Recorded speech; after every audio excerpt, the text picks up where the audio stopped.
Salut les amis, c'est Dad du clan French Warrior, bienvenue dans cette vidéo consacrée au rush en légende.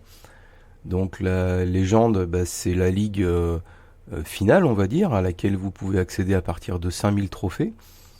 Et on va voir un petit peu comment ça se passe, puisque moi c'est une ligue vraiment qui me plaît, que je trouve très très intéressante, très formatrice. Donc là, aujourd'hui, je suis à 5301 trophées, et voilà, la ligue, le jour de ligue vient de commencer. Donc tous les jours, on a 8 attaques à faire et potentiellement on va prendre 8 défenses et on va pouvoir récupérer donc de 0 à 40 trophées si on fait un perf. Et donc on va choisir tous les jours son village de défense, donc on peut garder le même tous les jours, comme on peut le changer. Comme dans une ligue de guerre ou une guerre de clan, on va choisir notre village de défense et notre château de clan de défense. Donc là, j'ai accès à mon château de clan d'attaque si je veux le changer, hein, mais on va garder le château de clan que j'ai en défense pour cette journée-là. Voilà, donc la ligue a commencé. Il y a 8 attaques à faire, potentiellement 8 défenses. Vous voyez qu'hier, donc j'ai fait 211 trophées et j'ai pris que 6 défenses. Et ils ont fait 147. Donc j'ai fini la journée à plus 64 trophées, ce qui est quand même plutôt sympa. Et on va essayer aujourd'hui de faire un petit peu mieux ensemble. Donc sachant que on va forcément attaquer des adversaires de notre niveau. C'est-à-dire que quand on commence la ligue, on commence à 5000 trophées comme tout le monde, et on va tomber que sur des gens qui sont à 5000 trophées. Hier, j'étais à 5237 trophées, et vous voyez que j'ai attaqué que des gens qui étaient à 5237 trophées. Et avant-hier, j'étais à 5321, je suis tombé que sur des adversaires qui étaient à 5321. Donc on va pouvoir comme ça tester un peu notre niveau avec des adversaires de même niveau que nous. Hein, sachant que honnêtement, vous allez tomber que sur des HDV 13 max en légende. Donc si vous n'êtes pas max, ça va être très compliqué. Voilà, donc là j'ai fait 3 attaques, plus 86, donc c'est plutôt bien parti, je suis content. Et on va essayer de faire un petit rush FR. Donc on va tricher un petit peu puisque là le jour de ligue vient de commencer. Et je vais essayer de faire mes 8 attaques sans prendre de défense pour monter le plus haut possible en trophée. Voilà. Donc pour information, j'attaque un peu en duo avec mon fils. Et il y a 3 jours, il a fait 252 trophées. Et il a pris que 119 en défense. Donc il a fini la journée à plus 133. Donc là vraiment très belle journée de sa part. Voilà, donc trêve de plaisanterie, on va regarder un petit peu quelques gameplays sur les attaques et sur les perfs. Hein. Évidemment, je vous montre que les perfs. Hein. J'en fais quand même pas non plus à chaque fois. Il y a beaucoup de 2 étoiles, il y a quelques 1 étoile, bon, rarement 0 étoile, mais ça peut arriver. Donc il faut faire attention. On tombe quand même sur des villages qui sont très forts, sur des bases qui sont assez réfléchies. Et vous verrez que si jamais vous venez en légende, en fait, c'est toujours un peu les mêmes designs, les bases. Et quand on tombe sur des bases nouvelles, on est content, mais on est surtout un peu surpris parce qu'on n'a pas franchement réfléchi à des strats. Voilà. Donc là, au niveau des attaques, je suis en zap mineur cochon. Donc le zap, le but du jeu, c'est de prendre le château de clan et de prendre le plus de défense possible autour. Éventuellement la reine, l'aigle. Mais le zap, il peut être vite piégeant parce que si vous avez que le château de clan à prendre, vous avez déjà utilisé 8 espaces de sorts. Donc vous n'avez plus beaucoup de sorts derrière pour votre P2 ou votre AQH. Donc il faut vraiment faire attention et le placer de manière optimum. Donc c'est pas toujours évident. Et des fois, on se fait avoir et ça se termine avec 1 étoile, donc c'est un petit peu dommage. Voilà, donc la P2 qui est envoyée pour aller récupérer l'hôtel de ville. Donc là, bien faire attention, il y a quand même pas mal de DPS autour de l'hôtel de ville. Donc bien penser à la capa du grand gardien pour préserver les cochons qui sont au niveau de l'hôtel de ville. Et sans la capa du grand gardien, ils vont mourir avec l'explosion de l'hôtel de ville, donc de l'HDV 13. Hein. Donc bien faire attention à ça. Sachant que donc en zap mineur cochon, c'est exactement comme le mineur cochon, il faut réussir à faire un funnel pour que les troupes restent toutes ensemble. Donc les funnels, ils sont plus ou moins OP parce que la QH, on n'a qu'un sort de rage. Donc on l'utilise pas, ça c'est à voir. Il y a beaucoup de zap mineur cochon avec des suicides héros plutôt qu'avec un AQH. Je suis pas hyper fort en suicide héros en fait, mais je pense que je vais essayer ça. Mais moi je préfère le suicide héros avec le zap mobile. Euh, mais il y a plein de variantes à essayer, c'est ça qui est intéressant. Et de faire des attaques en duo comme on a pu faire avec mon fils, c'est vraiment intéressant parce qu'on se rend compte qu'on n'attaque pas tout à fait de la même manière. Et ça ouvre des possibilités et de pouvoir se dire bah tiens moi j'aurais plutôt fait comme ci, j'aurais plutôt fait comme ça. C'est vraiment intéressant et formateur.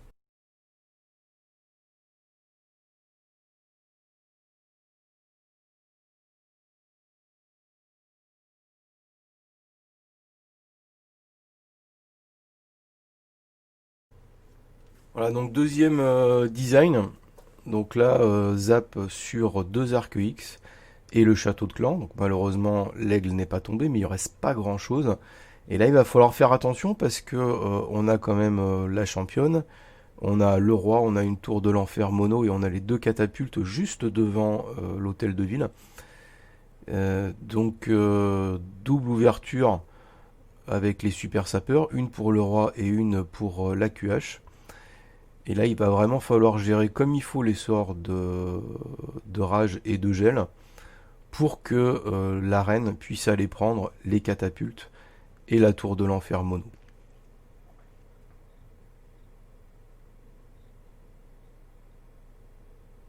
Voilà donc premier sort de gel sur la T2 mono.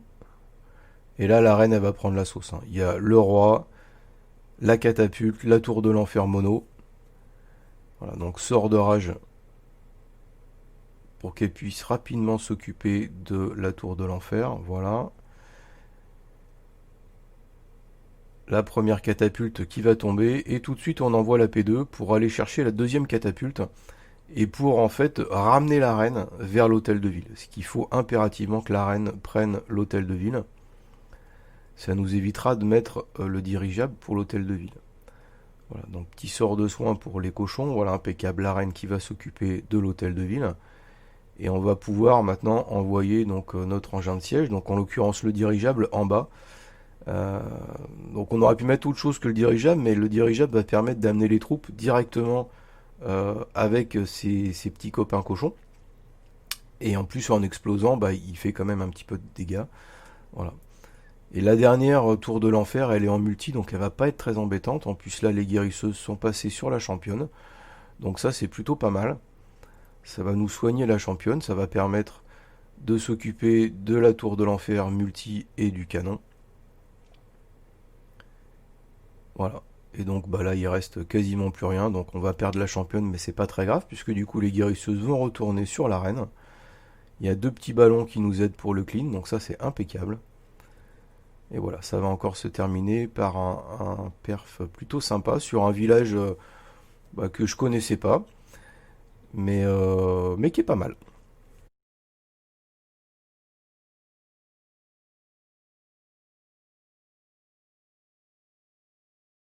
Voilà, encore un design qu'on retrouve assez souvent, l'hôtel de ville dans un coin, bien protégé par les héros, les catapultes, le château de clan. Donc là, manque de bol, avec le zap, c'est plutôt sympa, puisque on va prendre le château de clan et les deux catapultes sans trop de problèmes. Et il va ensuite falloir bah, juste gérer les héros. Donc ça va être géré avec le roi. Kappa du roi immédiatement. Alors on peut la garder, mais l'avantage c'est que bah, on a plus de troupes, on a le roi et tous les petits barbares. Et bah, ça va s'occuper du roi, de la championne et de la reine. Donc le roi lui tout seul, bah, il prend les trois héros. Et le zap, lui, va s'occuper du château de clan et des deux catapultes. Donc là, bien protéger la QH avec les ballons, parce que forcément, il y a des pièges dans tous les sens. Donc les ballons vont prendre le focus de ces pièges et vont empêcher que les guérisseuses meurent tout de suite. Hein, puisque là, il faut impérativement que la reine prenne le château de clan. Voilà. Prenne l'hôtel de ville, pardon. Et donc maintenant, on va pouvoir envoyer la P2 avec la caserne. Ce qui va nous permettre d'avoir un PK et des sorciers en plus dans notre compo. Donc ça, c'est vraiment intéressant. Donc là, ouais, je vais pas mettre les super sapeurs, puisque je veux que la reine elle tourne en fait. Je veux que la reine retourne en bas, parce que ça va permettre au cochon de rester centré. Voilà, donc là la reine tourne et va s'occuper des bâtiments en bas. Et ça c'est vraiment intéressant puisque bah, du coup les cochons et les mineurs n'auront pas à y aller. Donc le but du jeu c'est encore une fois de recentrer vraiment les troupes pour qu'elles soient plus fortes ensemble.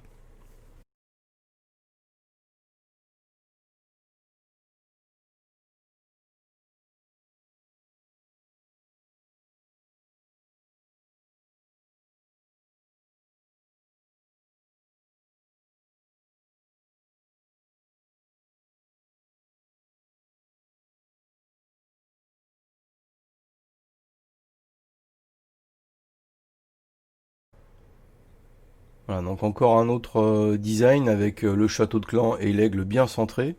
Mais là encore une fois avec le zap, ben, on va s'occuper de tout ça. Donc malheureusement la catapulte ne tombe pas mais il reste quasiment rien. Et là maintenant il va falloir aller chercher l'hôtel de ville avec la reine. Donc là faire attention que la reine ne tourne pas. Et surtout bien faire attention qu'il y ait une tour de l'enfer mono juste derrière l'hôtel de ville. Et il doit y avoir quand même pas mal de pièges. Voilà, donc la QH en face de l'hôtel de ville, le roi sur l'extérieur pour empêcher la reine de tourner, le petit bébé dragon également pour empêcher la reine de tourner. Et voilà, donc la Tesla qui va tomber. Et là, j'ai mis la capa tout de suite du roi. Ça va permettre de cleaner un peu l'extérieur et justement d'empêcher la reine de tourner. Puisque là, il faut qu'elle aille chercher l'hôtel de ville pour qu'on puisse ensuite, après, envoyer la P2. Donc là, sort de rage, sort de gel sur la TDE mono, forcément, puisque sinon la reine va mourir. Voilà, donc petit piège à tornade là qui fait pas trop plaisir, mais la T2 va tomber sans problème. Et on va ensuite pouvoir envoyer la P2 avec la caserne. Donc là, vous voyez que mine de rien, on a fait un funnel quand même assez intéressant pour la P2, et ça, c'est vraiment, vraiment bien. Il faut impérativement que les mineurs cochons ou le mobile ou ce que vous voulez dans votre P2, mais ça reste groupé quoi. Si ça split et que ça s'écarte, c'est foutu. C'est foutu. Voilà. Donc là, sort de soin. On va bien garder la capa du Warden. Voilà, la capa du Warden. Donc là, tout le monde en profite. Donc je vous rappelle quand même que la capa du Warden, c'est l'équivalent d'un énorme sort de soin. Donc toutes les troupes qui sont dans le halo du Grand Gardien vont être soignées, y compris le Grand Gardien. Donc moi je m'en sers beaucoup, comme on va voir sur le prochain gameplay, pour les dirigeables. Le dirigeable, il est toujours envoyé dans le dos du gardien, et on va mettre la capa du Grand Gardien, ce qui va protéger le dirigeable, notamment des mines noires. Si vous avez des mines noires aériennes, sur le dirigeable, il va exploser, et là c'est raté. Donc il faut impérativement que le dirigeable il aille jusqu'à l'hôtel de ville ou jusqu'à la cible que vous avez choisie. Donc on va utiliser la capa du Grand Gardien pour ça. Ça c'est vraiment très très important. Il y a plein de gameplay que je vois de joueurs où ils attendent d'avoir la capa automatique et le Grand Gardien il faut vraiment utiliser sa capa. Hein, donc là on va le voir sur le dernier gameplay. Donc là c'est un village, j'étais assez content de tomber dessus parce que c'est un village que je connais bien, je l'ai dans mon stock de village. Et il n'est pas du tout prévu pour le zap. Donc là, vous voyez qu'au milieu, avec le zap, je vais prendre le château de clan, l'aigle, un arc X, une catapulte et une tour de sorcier.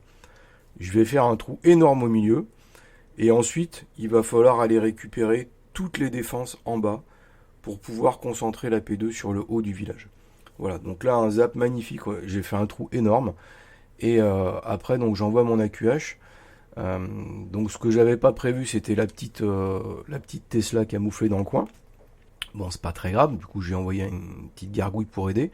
Et le roi de l'autre côté, voilà, qui se prend aussi la petite sœur en face, donc ça c'est pas très grave. Et là il va falloir maintenant gérer la QH pour qu'il reste en vie quoi. Il faut impérativement que la reine aille prendre la TDE mono au milieu.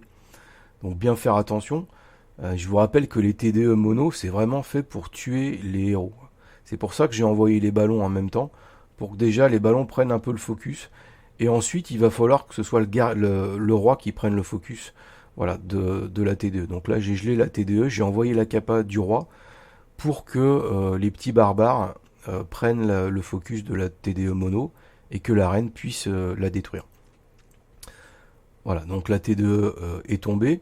Et là, bien faire attention aussi, vous voyez qu'il reste une caserne en bas. Donc avant d'envoyer les gargouilles pour le clean, il va falloir être sûr que cette caserne tombe. Donc là, j'ai envoyé la P2. Et on va attendre, on va regarder. Et en fait, j'ai 3 petites archères là qui vont partir s'occuper de cette caserne. Donc là, c'est OP. Le bas du village est cleané. Je vais pouvoir m'occuper du haut. Donc premier sort de soins sur la TDE mono pour les mineurs et les cochons. Voilà. Et là, vous voyez, j'envoie le dirigeable dans le dos du Warden. Hop, capa du Warden. Et vous voyez que ça a sauvé en fait mon dirigeable qui s'est pris une mine noire. Et ça a permis à mon dirigeable d'aller jusqu'à l'hôtel de ville. Donc dans le dirigeable, j'ai 6 cochons et 5 gobelins furtifs. Donc si le dirigeable va jusqu'à l'hôtel de ville, il y a 95 chances sur 100 pour que l'hôtel de ville tombe. En fait, il faut piéger l'hôtel de ville pour qu'en fait les gobelins furtifs meurent. Voilà. Donc si jamais c'est le cas, c'est foutu. Mais normalement, on va dire qu'à 9 fois sur 10, l'hôtel de ville va tomber avec le dirigeable, s'il est envoyé comme il faut dans le dos du gardien, avec la capa du Warden. Hein, donc bien faire attention à ça. À vos capas Warden, c'est vraiment hyper important.